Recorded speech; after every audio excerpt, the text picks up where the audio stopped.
स्पर्श पाठ 3 बछेंद्री पाल। बछेंद्री पाल का जन्म उत्तरांचल के चमोली जिले में बम्पा गांव में 24 मई 1954 को हुआ था। बछेंद्री पाल अपनी मां हंसादेई नेगी और पिता किशन सिंह पाल की तीसरी संतान है। पिता पढ़ाई का खर्च उठाने में असमर्थ थे, अतः बछेंद्री को 8वीं से आगे की पढ़ाई का खर्च सिलाई कढ़ाई करके जुटाना पड़ा। 10वीं पास करने के बाद बछेंद्री के प्रिंसिपल ने उनके पिता को उनकी आगे की पढ़ाई के लिए सहमत किया, मतलब मना लिया। बछेंद्री ने ऐसी विषम परिस्थितियों के बावजूद संस्कृत से एमए और फिर बीएड की शिक्षा हासिल की।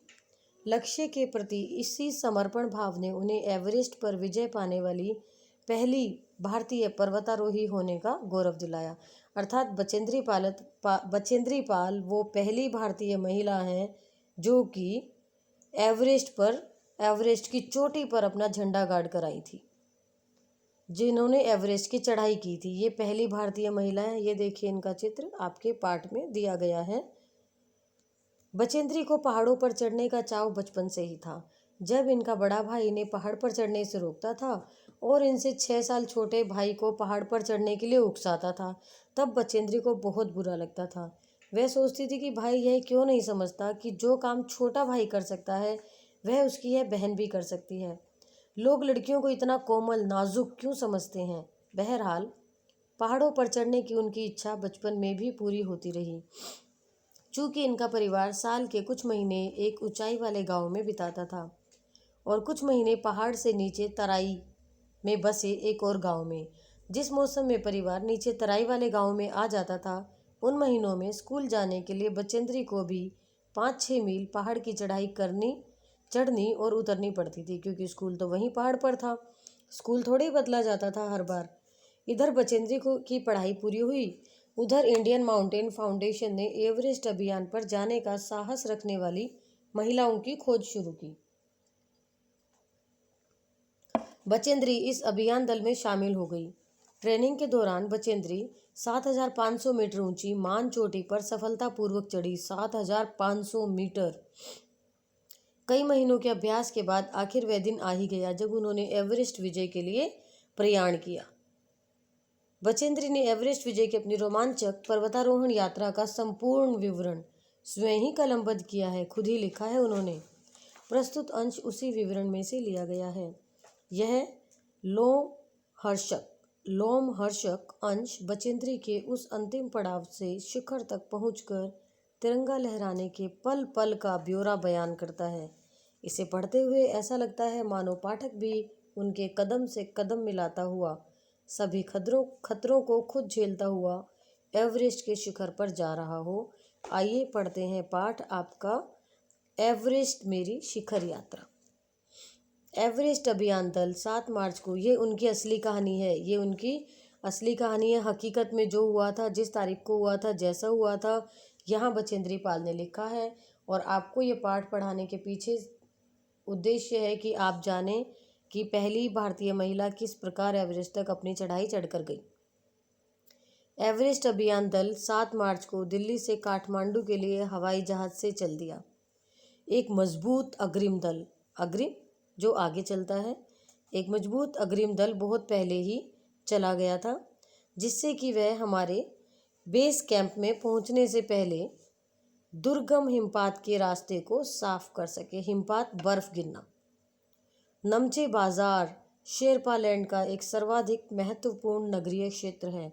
अधिकांश शेरपा इसी स्थान तथा यहीं के आसपास के गांवों के होते हैं। यह नमचे बाजार ही था जहां से मैंने सर्वप्रथम एवरेस्ट को निहारा। मैंने किसके लिए लिखा है यहाँ पर? बछेंद्री पाल के लिए। कहती हैं कि नमचा बाजार से ही सबसे पहले मैंने एवरेस्ट को देखा था, जो नेपालियों में सागरमाथा के नाम से प्रसिद्ध है। नेपाली एवरेस्ट नहीं कहते, वो सागरमाथा कहते हैं। मुझे यह नाम अच्छा लगा। एवरेस्ट की तरफ गौर से देखते हुए मैंने एक भारी बर्फ का बड़ा फूल प्लूम देखा, जो पर्वत शिखर पर लहराता एक ध्वज सा लग रहा था। मुझे बताया गया कि यह दृश्य शिखर की ऊपरी सतह के आसपास 150 किलोमीटर अथवा इससे भी अधिक गति से हवा चलने के कारण बनता था, क्योंकि तेज हवा से सूखा बर्फ पर्वत पर उड़ता रहता था। बर्फ का यह ध्वज 10 किलोमीटर या इससे भी लंबा हो सकता था। शिखर पर जाने वाले प्रत्येक व्यक्ति को दक्षिण पूर्वी पहाड़ी पर इन तूफानों को झेलना पड़ता था, विशेषकर खराब मौसम में। यह मुझे डराने के लिए काफ़ी था। फिर भी मैं एवरेस्ट के प्रति विचित्र रूप से आकर्षित थी और इसकी कठिनतम चुनौतियों का सामना करना चाहती थी। जब हम 26 मार्च को पेरिस पहुंचे, हमें हिमस्खलन के कारण, हिमस्खलन मतलब बर्फ का फिसलना के कारण हुई एक शेरपा कुली की मृत्यु का दुखद समाचार मिला। खुम्बू हिमपात पर जाने वाले अभियान दल के रास्ते की बाईं तरफ सीधी पहाड़ी के धसकने से पहाड़ी खिसक गई। लोहोत्से की ओर से एक बहुत बड़ी बर्फ की चट्टान नीचे खिसक आई थी। 16 शेरपा कुलियों के दल में से एक की मृत्यु हो गई। उस पहाड़ी के खिसकने के कारण वो लपेटे में आ गए और 4 घायल हो गए थे। इस समाचार के कारण अभियान दल के सदस्यों के चेहरों पर छाए अवसाद को देखकर हमारे नेता कर्नल खुल्लर ने स्पष्ट किया कि एवरेस्ट जैसे महान अभियान में खतरों को और कभी कभी तो मृत्यु भी आदमी को सहज भाव से स्वीकार करनी चाहिए। उपनेता प्रेमचंद जो अग्रिम दल का नेतृत्व कर रहे थे, अग्रिम दल जो हमारे आगे था, अग्रिम मतलब आगे, 26 मार्च को पेरिस लौट आए। उन्होंने हमारी पहली बाधा खुम्बू हिमपात की स्थिति से हमें अवगत कराया। उन्होंने कहा कि उनके दल ने कैंप 6000 मीटर जो हिमपात के ठीक ऊपर है वहां तक का रास्ता साफ कर लिया है। उन्होंने यह भी बताया कि पुल बनाकर, रस्सियां बांधकर तथा झंडियों से रास्ता चिन्हित कर सभी बड़ी कठिनाइयों का जायजा ले लिया गया है। उन्होंने इस पर भी ध्यान दिलाया कि ग्लेशियर बर्फ की नदी है और बर्फ का गिरना अभी जारी है। हिमपात में अनियमित और अनिश्चित बदलाव के कारण अभी तक के किए गए सभी काम व्यर्थ हो सकते हैं, बर्बाद हो सकते हैं, खराब हो सकते हैं और हमें रास्ता खोलने का काम दोबारा करना पड़ सकता है, क्योंकि बर्फ़ फिर गिरेगी तो रास्ता फिर ब्लॉक हो जाएगा और फिर से रास्ता खोलने का काम करना पड़ेगा। बेस कैंप में पहुंचने से पहले हमें एक और मृत्यु की खबर मिली। जलवायु अनुकूल न होने के कारण एक रसोई सहायक की मृत्यु हो गई। मतलब उन्हें यहाँ की हवा पानी सूट नहीं करी। निश्चित रूप से हम आशाजनक स्थिति में नहीं चल रहे थे। हम सभी दुखी थे। एवरेस्ट शिखर को मैंने पहले 2 बार देखा था, लेकिन एक दूरी से। बेस कैंप पहुंचने पर दूसरे दिन एवरेस्ट पर्वत तथा इसकी अन्य श्रेणियों को भी देखा। मैं भौचक्की होकर खड़ी रह गई और एवरेस्ट, लोहोत्से और नुत्से की ऊंचाइयों से घिरी बर्फीली टेढ़ी मेढ़ी नदी को निहारती रही, देखती रही। हिमपात अपने आप में एक तरह से बर्फ के खंडों का अव्यवस्थित ढंग से गिरना, मतलब कोई भी बर्फ का टुकड़ा कहीं से भी कैसे भी गिर रहा है।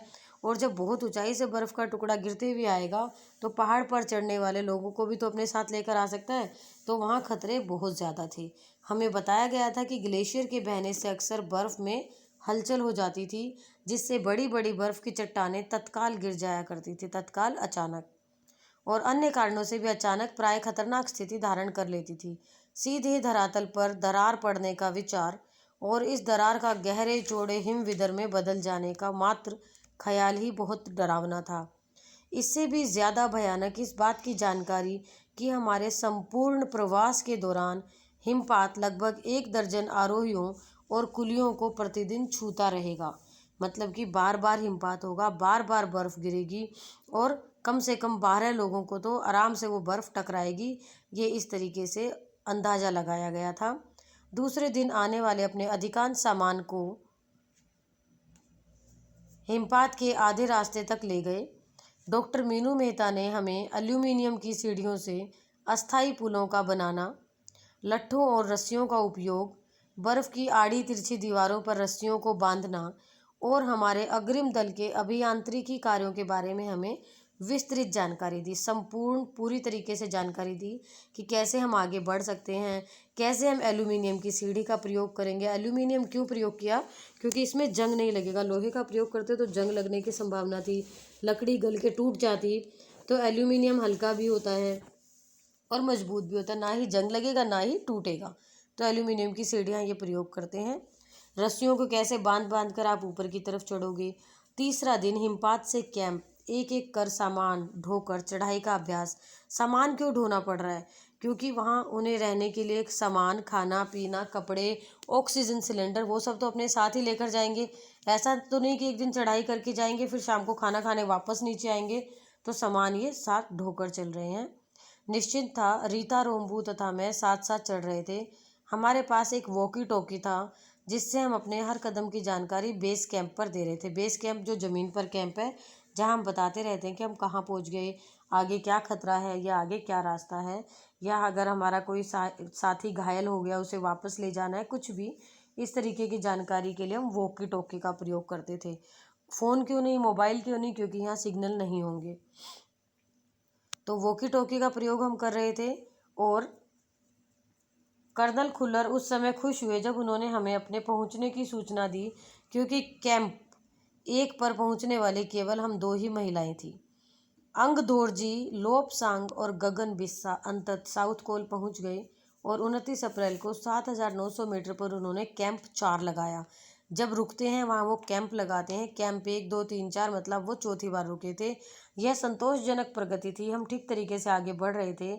जब अप्रैल में मैं बेस कैंप में थी, तेनजिंग अपनी सबसे छोटी सुपुत्री डेकी के साथ हमारे पास आए थे।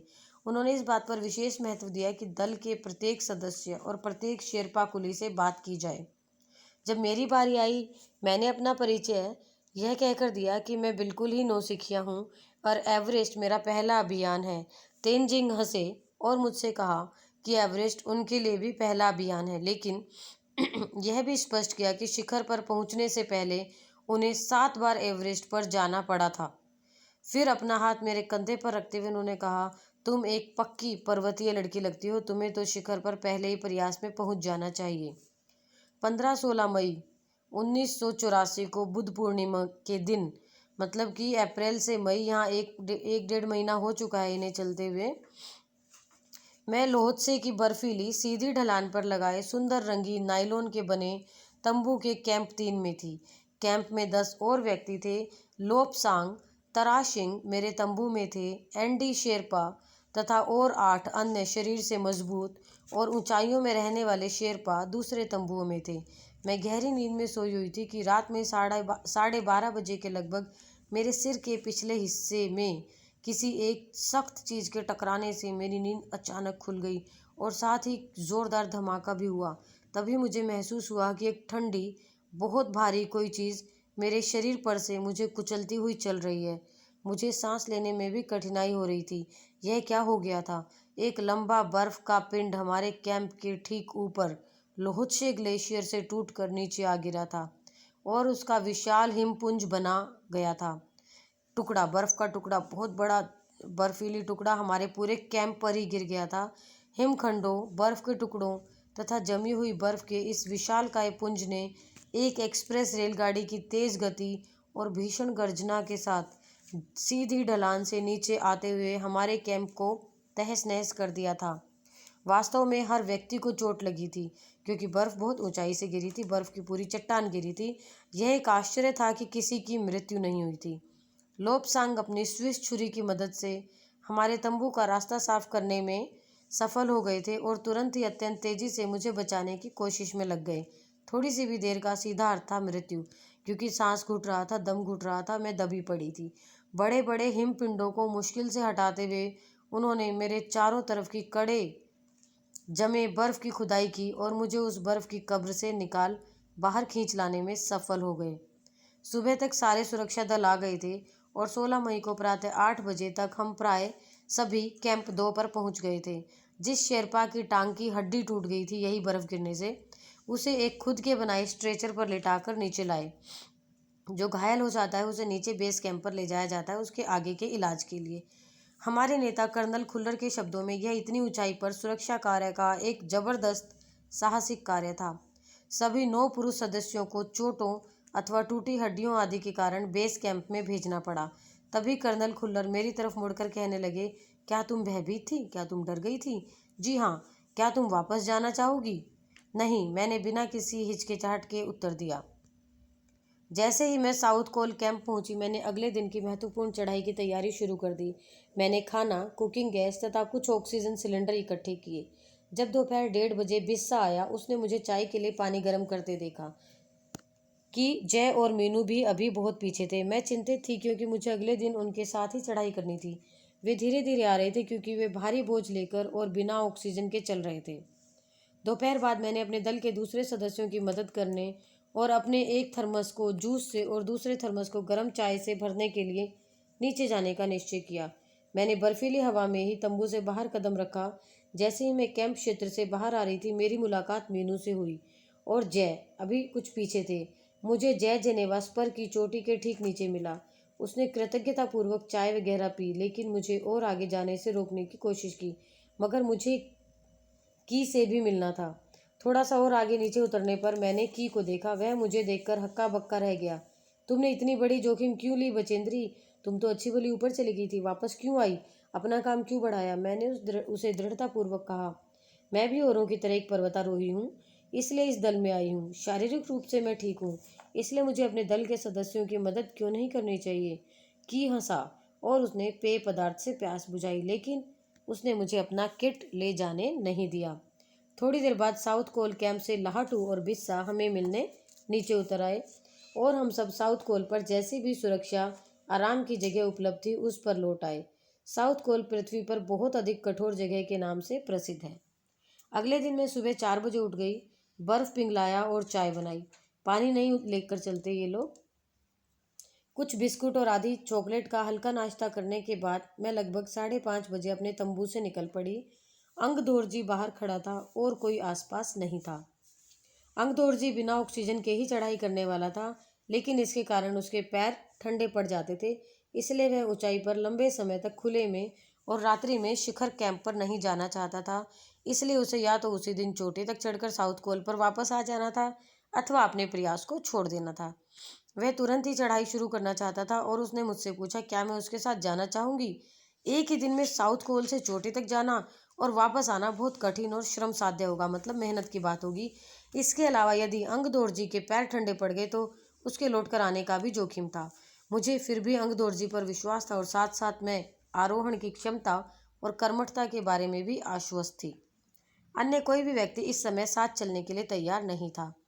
सुबह 6:20 पर जब अंगदोरजी और मैं साउथ कोल से बाहर आ निकले तो दिन ऊपर चढ़ आया था, मतलब सूरज निकलने लगा था। हल्की हल्की हवा चल रही थी, लेकिन ठंड भी बहुत अधिक थी। मैं अपने आरोही उपस्कर में काफ़ी सुरक्षित और गर्म थी। हमने बगैर रस्सी की ही चढ़ाई की।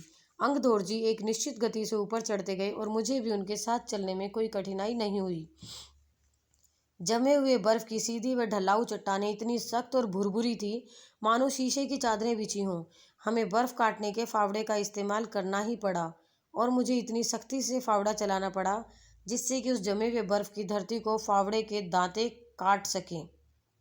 मैंने उन खतरनाक स्थलों पर हर कदम अच्छी तरह सोच समझ कर उठाया। 2 घंटे से कम समय में ही हम शिखर कैंप पर पहुंच गए। अंगदोरजी ने पीछे मुड़कर देखा और मुझसे कहा कि क्या मैं थक गई हूँ? मैंने जवाब दिया नहीं, जिसे सुनकर वे बहुत अधिक आश्चर्यचकित और आनंदित हुए। उन्हें हैरानी भी हुई और खुशी भी हुई। उन्होंने कहा कि पहले वाले दल ने शिखर कैंप पर पहुंचने में 4 घंटे लगाए थे। यदि हम इसी गति से चलते रहे तो हम शिखर पर दोपहर 1 बजे तक पहुंच जाएंगे। ये देखिए, यहाँ ये शिखर पर पहुंच चुके हैं, चित्र दिखाया गया है यहाँ पर।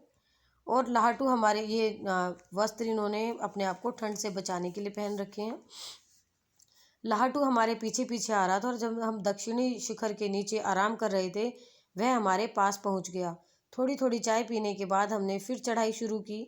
लाहटू एक नायलॉन की रस्सी लाया था, इसलिए अंगदोरजी और मैं रस्सी के सहारे चढ़े, जबकि लाहटू एक हाथ से रस्सी पकड़े बीच में चला।